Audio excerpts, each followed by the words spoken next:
لم يكن الذين كفروا من أهل الكتاب والمشركين منفكين حتى تأتيهم البينة. Listen to the translation. ثم قست قلوبكم من بعد ذلك. Then your hearts became hard, even after that had happened. فهي كالحجارة. Then your hearts became like stone. أو أشد قسوة. Or they became even harder than stone. فَإِنَّ مِنَ الْحِجَارَةِ لَمَا يَتَفَجَّرُ مِنْهُ الْأَنْهَارِ. Even out of stones, there are some stones that explode. Rivers explode out of them. Waterfalls gush out of boulders. وَإِنَّ مِنْهَا لَمَا يَشَّقَّقُ فَيَخْرُجُ مِنْهُ الْمَاءِ. And even out of stones, there are those that crack open. They don't explode open, they just crack open. And some water is found inside. Some water comes out. Not rivers come out, some water comes out. وَإِنَّ مِنْهَا لَمَا يَهْبِطُ مِنْ خَشْيَةِ اللَّهِ. And out of stones there are those that fall from the fear of Allah. وَمَا اللَّهُ بِغَافِلٍ عَمَّا تَعْمَلُونَ. And Allah is not at all unaware of the things you're up to, what you're doing. Okay? Seems like this example has to do with lots of different kinds of what? Stones. Stones that explode, stones that crack open, and stones that fall from the fear of Allah. But actually the ayah did not begin with stones. The ayah said in the beginning, your hearts became hard, your hearts became like stone, or even worse than stone. So it's actually not three kinds of rocks that we're learning about. We're actually learning about three kinds of hearts. The rocks are being compared to hearts. In order to understand this example better, I'm going to give you a little bit of a conversation about your friends. You have two friends. Somebody says, I have no friends. Just pretend, okay? Just pretend. Even you have two friends. One of your friends is very quiet, loves to read, very philosophical. If they speak, she's just reading some line of poetry from somewhere. When you take them to a party, they just go sit next to the bookshelf and just read. They're always thinking to themselves. Just a philosophical, quiet, introverted person. You have one of those friends. You have another friend. That friend is never quiet. They never sit in one place. Actually, there's been a very painful experience for them sitting here today. They're constantly, hey, I'll be right back. They need to move around. And they're constantly texting you, hey, you want to go out? You want to get some pizza? You want to go somewhere? You want to do something? What are you doing? I'm not doing anything. Can I come over? You want to come over? Let's do something. They're always busy. They're always moving. I got to do something. Let's go fishing. Let's go hiking. Let's go. Okay? So you have this quiet friend and you have this hyperactive friend. And the three of you go on a road trip together. So you're driving in the car together. And the friend who's hyperactive is like, hey, I'm hungry. Let's go stop somewhere. Let's go look at something. And the guy, the quiet one, what's he doing? He's sitting in the back reading, or he's looking out at the sky. He's thinking about the universe. And he turns to you and he says, have you ever wondered about the sky? And the other friend goes, no, but I've wondered about the signs. Where's the sign for the next restaurant? I'm hungry. What do we do?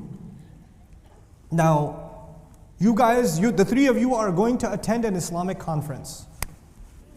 Okay? You're going to attend an Islamic conference. Do you guys know who Imam Siraj Wahaj is, by the way?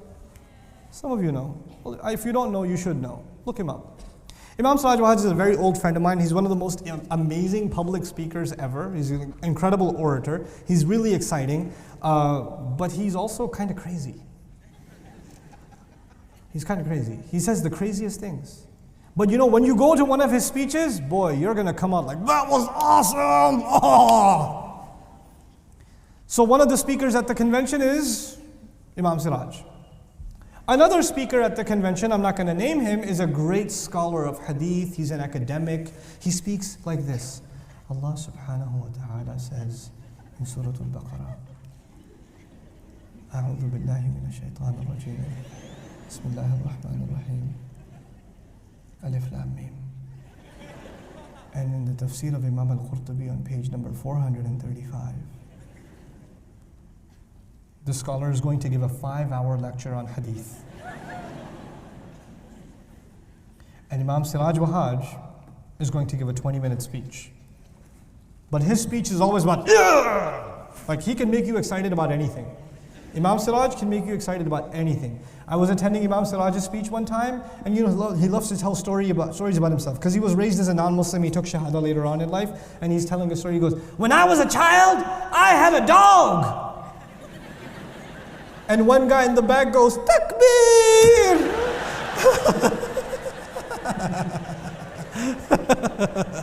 He can make you excited about anything. By the way, after the speech of Imam Siraj, you're like, what did he talk about? I don't know. I think he had a dog though. You know. So now you have two friends, the hyperactive friend and this quiet, inquisitive, intellectual friend. Which one wants to go to Imam Siraj's speech? The hyperactive friend. Let's go to Imam Siraj's speech. It's going to be awesome. And the inquisitive friend says, no, but we have to attend the 5-hour hadith seminar. I brought 5 pens with me so I can color code my notes. So they're both, all three of you are sitting in the 5-hour hadith lecture. Narrated by Imam al-Bukhari. That lecture. What's happening to the hyperactive friend in this time? They're almost dead. You know? And then the whole thing is over. It's time for Imam Siraj's lecture. So the hyperactive friend turns to the quiet friend. He says, okay, I did your hadith lecture.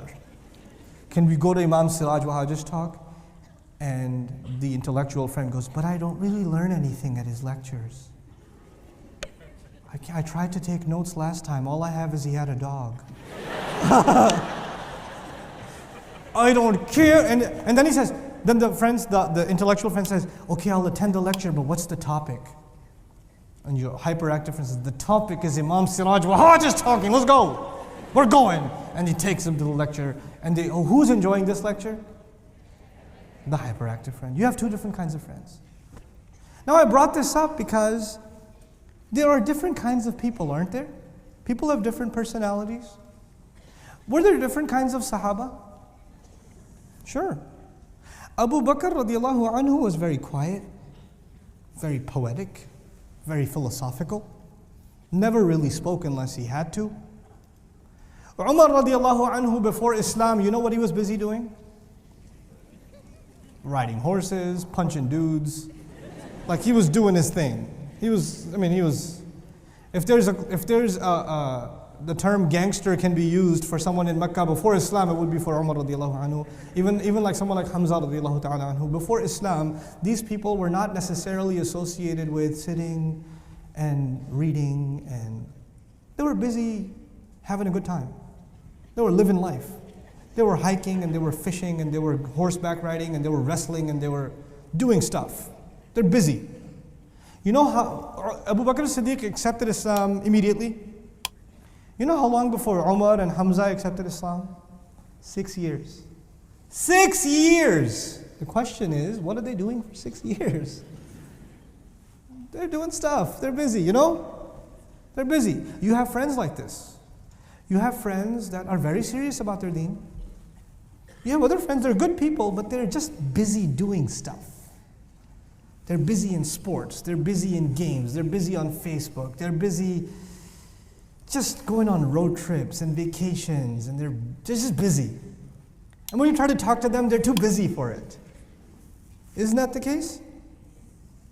You know, these ayat, they are an indication that there are different kinds of people. And some rocks, they explode on their own, and some rocks, it takes a while before they crack. The first kind of rock is a rock that explodes on its own and rivers come out. This is kind of like the heart of Abu Bakr as-Siddiq radiallahu ta'ala anhu. It was already gushing with faith. By the way, water is a symbol of purity, and purity is associated with Iman. So Iman was already inside his heart. So when the rock opened up, there was what inside? Rivers of faith was already inside. Umar radiallahu ta'ala anhu had potential Iman inside him the whole time. Did it come out easily? No, it took a while, but eventually that rock will crack, and when it cracks, what do you find inside it also? You find water inside there too. Faith was there too. You have some friends, you may not be able to change them through an intellectual argument or a 4-hour-long lecture or an 8-hour-long seminar. This may not be the place for them. But if they go to they watch a 5-minute YouTube clip, they listen to something for 3 minutes, their life changes. And there are some people who say, who needs this 3-minute stuff? This is not for the serious talibul ilm. I need something that's at least 2 hours. I need books, I need this, I need that. And for them, that's fine. But for other people, they need something much easier. You understand? And it might take a while before they crack open. And wallahi, there are some people, the only way that their heart opens up is when they're rattled, when they're shaken. And they can either be shaken by a powerful speech or they can be shaken by a powerful event in their life. It could be a car accident. It could be something that happened at school. It could be a friend that passed away. Something happened and it shook them up and their life changed. There are people like that too. So the first kind of heart is the heart of ihsan. The second kind of heart is still the heart of iman. But the ayah does not have 2 rocks, it has 3 rocks. The first heart, ihsan. The second heart, iman. What do you think the third heart's going to be? Islam. Now the thing is, it's interestingly in the third heart that's mentioned, وَإِنَّ مِنْهَا لَمَا يَهْبِطُ مِنْ خَشْيَةِ اللَّهِ. Out of these stones, there are the kinds of rocks that fall apart, they fall down because of the fear of Allah, but Allah did not mention any water in the third heart. And what did water symbolize anyway? What did it symbolize? Faith. So it seems somehow when Allah talked about the heart that has Islam, He didn't mention the water, which is incredible because in Surah Al-Hujurat He let us know, وَلَمَّا يَدْخُلِ الْإِيمَانُ فِي قُلُوبِكُمْ. Iman has not entered your hearts yet. You're Muslim, but Iman hasn't entered yet. Your rock does not have water yet. Your rock does not have water yet. Just be patient, keep obeying Allah and His Messenger, keep trying, and eventually it will cultivate water. But right now it doesn't have it yet. But it still falls from the fear of Allah, just like the Muslim still falls in sajda from the fear of Allah. Now this entire parable, 3 kinds of people, the people of ihsan, the people of iman, and the people of Islam, 3 different kinds of personalities even you can say. This entire parable was given using rocks. The question then is, why use rocks? Why not use something else? Why not use something else? What did I say? What are the rules for a good example? It has to be easy to follow. 2, it has to be what? Relatable. This ayah belongs to Surah Al-Baqarah in the beginning. And in the beginning, Allah was talking to Bani Israel. And Bani Israel have a huge, big memory in their hearts and in their minds of water coming out of rocks when the 12 springs gushed open. So Allah chose an example that is easy for them to visualize. Because Allah gives examples that are relatable. And this was relatable to the Israelites. Subhanallah. The perfection of examples in the Quran. And Allah is not aware of what you're doing. Allah is not unaware of what you're doing.